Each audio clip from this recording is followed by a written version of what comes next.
True Islam app کو پلے store سے ضرور ڈاؤن لوڈ کیجیے اور شیئر کیجیے۔ السلام علیکم ورحمۃ اللہ وبرکاتہ۔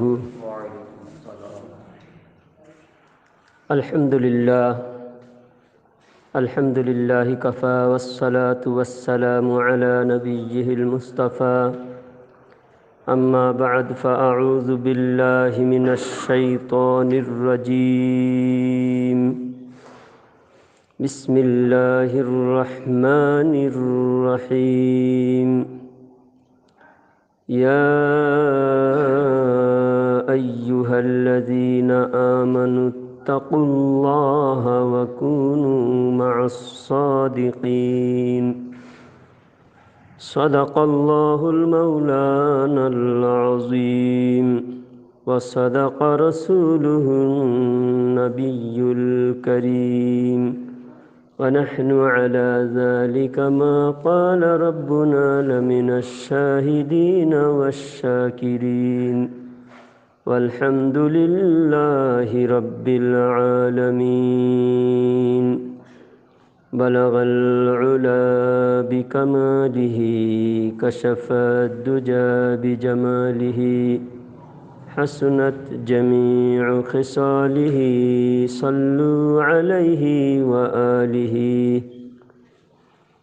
سب سے پہلے ہم سب مل کر ہمارے آقا دو جہاں کے مولا، مدنی تاجدار، شفیع روز شمار، احمد مختار، محبوب پروردگار جناب محمد مصطفیٰ صلی اللہ تعالی علیہ وسلم کے بارگاہ میں عقیدت و محبت کے ساتھ غلامی کا ثبوت دیتے ہوئے درود و سلام کا نذرانہ پیش فرمائے۔ اللہم صلی علی سیدنا مولانا محمد وعلی آل سیدنا و مولانا محمد بارک وسلم، صلاۃ و سلاما علیک یا رسول اللہ صلی اللہ تعالی علیہ وسلم۔ اعلیٰ حضرت امام عشق و محبت، کنز الکرامت، جبل الاستقامت، بریلی کے تاجدار امام احمد رضا خان رضی اللہ تعالی عنہ ارشاد فرماتے ہیں، کیسے آقاؤں کا بندہ ہوں رضا، کیسے آقاؤں کا بندہ ہوں رضا، بول بالے میرے سرکاروں کے۔ عزیزان گرامی، یہ صابر پاک رحمت اللہ علیہ کے دھرتی ہے۔ اس علاقے میں سرکار صابر پاک نے اسلام پھیلایا ہے، اسلام کو آباد کیا ہے۔ ہم تمام مسلمانوں کی سرمایہ، ہماری آن بان شان سرکار صابر پاک ہیں۔ اور یہ مسجد کا نام بھی مسجد صابری، ام ہانی صابری، تو صابر پاک سے ہماری نسبت ہے۔ اور اس علاقے کے ہر بچہ سرکار صابر پاک کو جانتے ہیں، اور بچہ پیدا ہو تبھی ہم لوگ صابر کے نام سے نام بھی رکھتے ہیں، غلام صابر رکھتے ہیں۔ تو اللہ والوں کی ہمیں سچی غلامی نصیب فرمائے۔ اور اسی کا حکم اللہ تعالیٰ دیتا ہے، جس آیت کو میں نے تلاوت کیا، اللہ فرماتا ہے، اے ایمان والوں، یا ایھا الذین آمنوا، اے ایمان والوں۔ یہ کوئی معمولی بات نہیں ہے۔ بنی اسرائیل موسیٰ علیہ السلام کی امتی، جو 450 سال تک فرعون کی غلامی کر کے فرعون سے چھٹکارا حاصل کیے، 450 سال فرعون کی غلامی کرنے کے بعد ان کو چھٹکارا ملی۔ حضرت موسیٰ علیہ السلام نے ان کو ظلمت سے اور گمراہی سے نکال کر ایمان کی دولت سے مالا مال کیا۔ تو وہ ایمان والے تھے، تورات میں صرف ایک جگہ ان کو ایمان والا کر کے پکارا تھا اللہ تعالیٰ نے۔ تورات میں صرف ایک جگہ ایمان والا کر کے ان کو پکارا تھا۔ تو ان کو اتنا زیادہ فخر ہو گیا، تورات میں ایک جگہ ایمان والا کر کے پکارا تھا، تو تورات کے ماننے والوں کو اتنا زیادہ گھمنڈ ہو گیا، وہ حد سے زیادہ غرور میں مبتلا ہو گئے۔ اور وہ سوچنے لگے، کہنے لگے نحن ابناء اللہ واحباؤہ، وہ کہنے لگے کہ ہم تو اللہ کے بیٹے ہو گئے معاذ اللہ، اور اللہ کے ہم پیارے ہیں، اور ہم کو کوئی عذاب نہیں دے سکتا، ہم کو اللہ عذاب نہیں دے گا، ہم کتنے بھی غلطی کریں، کتنے بھی نافرمانی کریں، ہم کو عذاب نہیں دے گا۔ یہ غرور ان کو تھا۔ تو مومن کو اللہ تعالیٰ نے ایک جگہ دو جگہ نہیں، تقریباً 200 جگہ اللہ تعالیٰ نے ایمان والا کر کے پکارا، اور ایمان والا کر کے ہم کو جب اتنا اللہ تعالیٰ نے پیار سے پکارا، اے ایمان والوں، تو اس جگہ پہ میں نے جو آیت تلاوت کیا، اس میں بھی اللہ تعالیٰ نے ہمیں ایمان والا کر کے پکار کے اللہ تعالیٰ ہمیں یہ سبق دیا ہے، یہ تعلیم دیا ہے، اے ایمان والوں، صرف ایمان والا بن کر یہودیوں کی طرح گھمنڈ کر کے برباد نہیں ہونا، تم جو ایمان والے ہو تو ایمان کا لاج رکھنا۔ اس لیے اللہ تعالیٰ نے فرمایا تقوی اختیار کرو، اے ایمان والوں اللہ سے ڈرو۔ سارے نیک اعمال تقوی میں داخل ہیں، ہر غلطی سے، ہر برائی سے بچنا اور ہر نیکی کرنا، خدا کے حکم پر عمل کرنا، اور اللہ تعالیٰ نے جو چیز منع کیا ہے اس سے دور رہنا، اس کا مطلب کیا ہے؟ تقوی۔ اے ایمان والوں تقوی اختیار کرو، اس کا مطلب ہر نیکی کرنے کا اللہ تعالیٰ حکم دیتا ہے، ایمان کے ساتھ ساتھ سارے نیکیاں اللہ تعالیٰ کرنے کا حکم دیتا ہے۔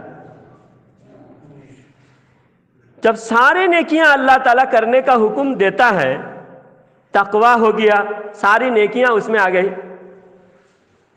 ذرا بات دھیان سے سنے، غور سے سنے، ایمان والا کر کے اللہ نے پکارا، ایمان والے بھی ہو گئے، اور پھر تقوی اختیار کرو اللہ نے حکم دیا، تو ساری نیکیاں اس کے اندر آ گئی، اور گناہ، سارے گناہ سے بچنا بھی اس کے اندر شامل ہو گیا، تقوی اختیار کرو۔ تو پھر جب ایمان والے بھی ہیں ہم، اور گناہ سے بھی بچے ہوئے ہیں، نیک کام بھی کر رہے ہیں، اور کوئی چیز کی تو ضرورت نہیں ہے۔ آج گمراہ کیا جاتا ہے لوگوں کو، بس نیک عمل، تم خود نیک عمل کرو کافی ہے، اور کسی چیز کی ضرورت کیا ہے؟ تم نماز پڑھو، تم ڈائریکٹ اللہ سے مانگو، ڈائریکٹ تم کو سب کچھ مل جا رہا ہے، اور کسی ولی کی بارگاہ میں جانے کی ضرورت نہیں، اور کسی دربار میں، کسی سرکار میں جانے کی کوئی ضرورت نہیں۔ ایسا جب کہا جا رہا ہے، اب اس آیات کو ہم مکمل پڑھتے ہیں، اس آیات میں اللہ تعالیٰ کیا فرما رہا ہے؟ کیا ہم کو ایمان اور نیک عمل کافی نہیں ہے؟ اللہ فرمائے نہیں، وَكُونُوا مَعَ الصَّادِقِينَ، سچوں کے ساتھ بھی ہونا ہے۔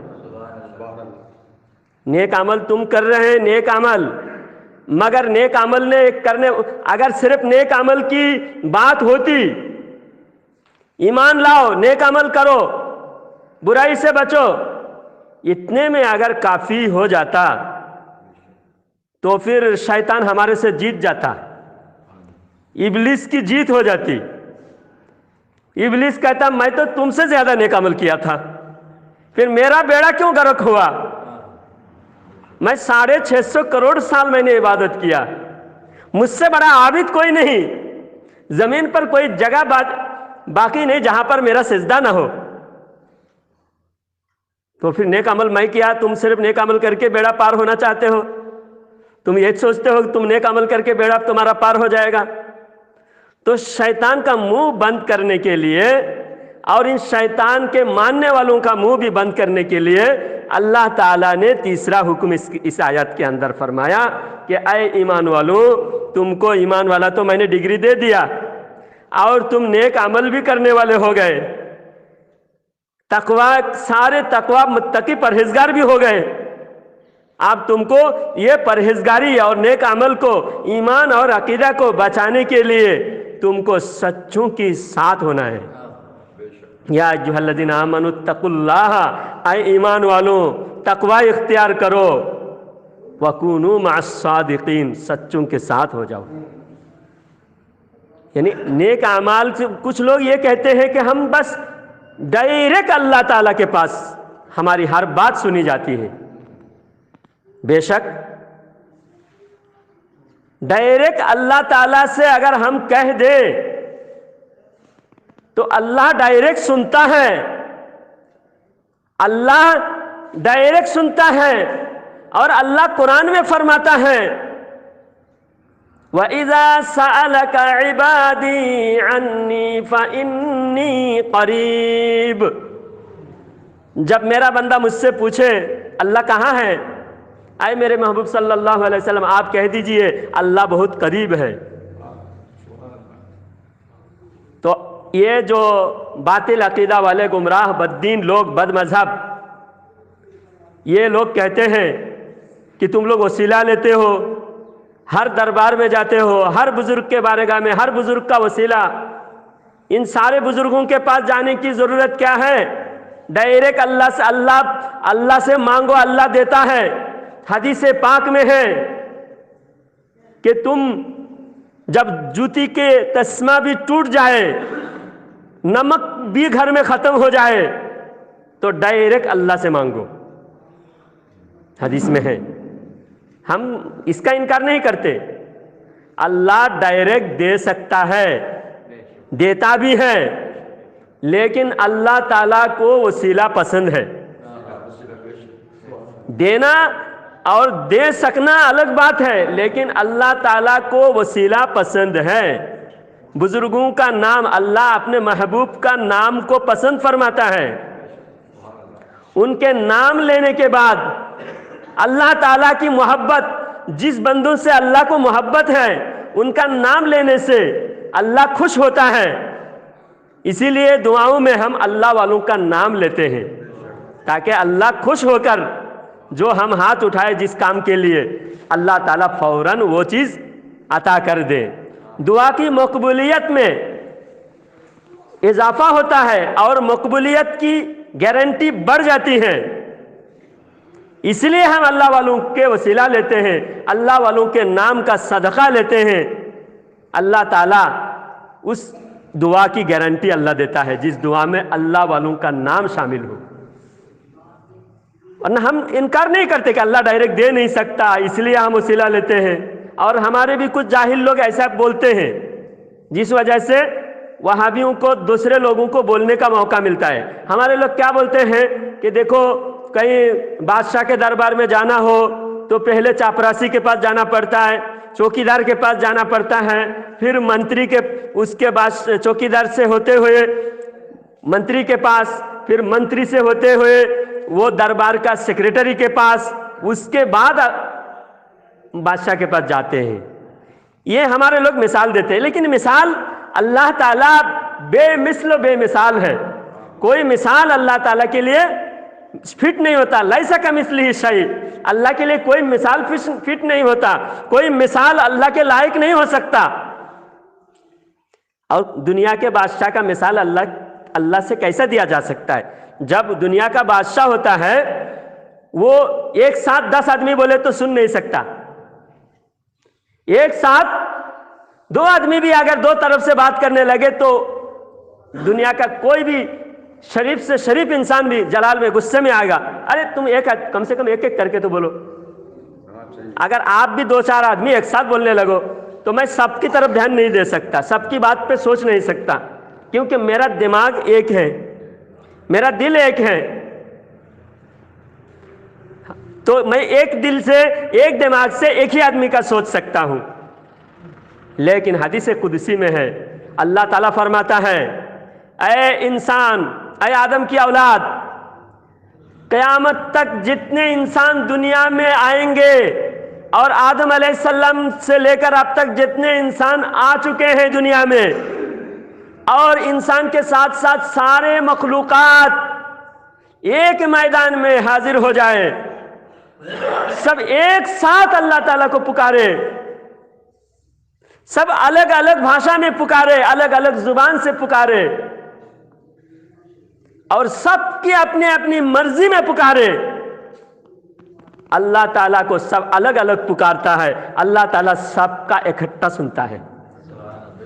اللہ فرماتا ہے سب کی پکار کو میں سنتا ہوں اور سب کی پکار کا میں جواب دیتا ہوں، سب کی حاجات کو میں پوری کر سکتا ہوں۔ ہم کو ایمان ہے اس پر، اللہ سب کا سنتا ہے۔ جیسا بادشاہ کے پاس جانے کے لیے چوکیدار کی ضرورت پڑتی ہے، چوکیدار کے پرمیشن لینا پڑتا ہے، منتری کی پرمیشن لینی پڑتی ہے، پھر بادشاہ کے، منتری کے، ایم پی کے، اس کے سیکریٹری سے پہلے بات کرنا پڑتا ہے۔ یہاں پر اللہ تعالیٰ کسی کا محتاج نہیں ہے، اللہ کو ضرورت نہیں ہے، اللہ کو پسند ہے اور ہماری ضرورت ہے۔ جیسا کہ نبوت کے بارے میں یہ عقیدہ ہے کہ اللہ تعالیٰ کو ہم تک بات پہنچانے کے لیے نبی کی ضرورت نہیں ہے۔ اللہ تعالیٰ کو نبی کی بھی ضرورت نہیں ہے، جبریل کی بھی ضرورت نہیں ہے۔ اللہ ڈائریکٹ ہم کو بات پہنچا سکتا تھا، ڈائریکٹ دے سکتا تھا، اللہ کے حکم ڈائریکٹ ہم تک پہنچایا جا سکتا تھا۔ اللہ دے سکتا ہے لیکن ہم لینے سے قاصر ہیں۔ موسیٰ علیہ السلام نے جب اللہ کو دیکھنا چاہا، اللہ نے حکم دیا، اللہ نے فرمایا لن ترانی ولکن ينظر الى الجبل فإن استقر مكانه فسوف ترانی۔ اے موسیٰ تم مجھے دیکھ نہیں سکتے، تمہارے پاس اتنی طاقت نہیں ہے۔ جب دیکھنے کی ہی طاقت نہیں ہے تو ملاقات کی طاقت بہت دور کی بات ہے۔ سننے کی طاقت، وہ بھی موسیٰ علیہ السلام جیسے جلیل القدر نبی، تو ہم ملاقات کرنے کی ہم اہل نہیں ہیں۔ اللہ قریب ہے لیکن ہم اللہ کے قریب ہونے کے لیے، ہم اللہ سے قریب ہونے کے لیے نیک اعمال کا سہارا لینا پڑتا ہے۔ جتنا نیک کام کرتا ہے بندہ اتنا ہی اللہ کے قریب ہوتا ہے۔ ہم اللہ کے قریب نہیں، اللہ ہم سے قریب ہے۔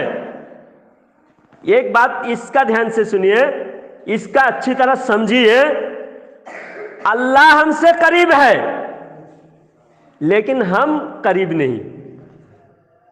مولانا روم رحمت اللہ علیہ نے اس کا مثال دیا ہے مثنوی شریف میں۔ مولانا روم رحمت اللہ علیہ نے ایک واقعہ بیان فرمایا کہ ایک تاجر ہیرے کا تجارت کرتا تھا، ہیرے کا تجارت کرتا تھا ایک تاجر۔ تو وہ تجارت کا سامان لے کر، ہیرا لے کر، ایک قیمتی، اس زمانے کے حساب سے سمجھو کروڑوں کی قیمت ہے ایک ہیرے کی، بہت زیادہ انمول ہیرا تھا۔ ایسا کوہ نور ہیرا سب سے زیادہ مہنگا اور سب سے زیادہ کوالٹی، اچھے کوالٹی کا ہیرا کوہ نور ہیرا۔ تو ایسے قیمتی ہزاروں لاکھوں درہم کی وہ ہیرا تھا۔ وہ تاجر ہیرا لے کر کہیں سفر کے لیے نکلا، تجارت کرنے کے لیے۔ دھیان ادھر دیجئے، دھیان ادھر دیجئے۔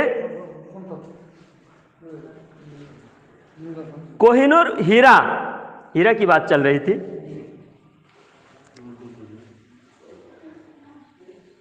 ہیرا کی وہ تاجر ہیرا لے کر کہیں جا رہا تھا، راستے میں ایک چور تاجر کو دیکھ کر چور سمجھ گیا کہ اس کے پاس بہت زیادہ مال ہے۔ دیکھو، مال دیکھ کر چوروں کو سمجھ میں آتا ہے اور لٹیرا ٹارگٹ بناتا ہے کہ اس کے مال کو لوٹنا ہے۔ تو کوہ نور ہیرا لے کر، قیمتی ہیرا لے کر وہ تاجر جا رہا تھا، چور نے اس کو دیکھ کر ٹارگٹ بنایا، اس کو چرانا ہے۔ تو آہستہ آہستہ قریب ہوا وہ چور تاجر کا۔ قریب ہو کر وہ تاجر سے کہا کہ بھائی آپ کہاں جا رہے ہو؟ پوچھا تو وہ تاجر نے کہا میں فلانا شہر جا رہا ہوں، بغداد شریف جا رہا ہوں۔ تو وہ چور نے کہا میں بھی آپ کے جیسا تاجر ہوں، مجھے بھی بغداد شریف جانا ہے، آپ مجھے ساتھ لے لیجئے۔ تو وہ تاجر شریف آدمی تھا، تو چلو میرے ساتھ، دونوں ساتھ ہو جاتے ہیں، اچھا فائدہ ہوگا، دونوں کا فائدہ ہوگا، ایک دوسرے کی مدد ملے گی۔ تو دونوں روانہ ہوئے۔ تو رات میں جب سونے کا وقت آیا تو کبھی چور تھوڑا دور چلا گیا استنجا کرنے یا کہیں دور چلا گیا، تو تاجر نے اپنا بیگ سے ہیرا نکال کر چور کے بیگ میں رکھ دیا، رکھ کے وہ سو گیا۔ پھر چور نے جب یہ سو گیا تو چور ڈھونڈنے لگے کہ اس کے بیگ میں کیا کیا سامان ہے، ٹٹول لیا جائے، دیکھ لیا جائے۔ تو دیکھا، پورا بیگ چیک کیا، کوئی قیمتی سامان نہیں ملا۔ بولے ارے اتنا بڑا تاجر ایک شہر سے دوسرے شہر جا رہا ہے، اس کے پاس تو کوئی قیمتی سامان ہوگا، اب بیگ ڈھونڈے تو کوئی مال ملا نہیں اس کے پاس۔ تو بیگ وہ ڈھونڈ رہا ہے کہاں؟ تاجر کے بیگ میں ڈھونڈ رہا ہے، لیکن مال کس کے پاس ہے؟ چور کے بیگ میں ہی ہے۔ تو جب ڈھونڈا مال ملا نہیں تو وہ بھی سو گیا۔ تو صبح اٹھ کر پھر جب استنجا یا کہیں ضرورت کے لیے چور چلا گیا تو پھر چور کے بیگ سے نکال کر وہ اپنے بیگ میں رکھ لیا۔ پھر جب دن میں ہیرا نکال کے وہ دیکھ رہا ہے، اب یہ کہاں رکھا تھا، اب تو دکھ رہا ہے یہ بہت قیمتی ہیرا ہے، لیکن رات میں ڈھونڈا تو نہیں ملا۔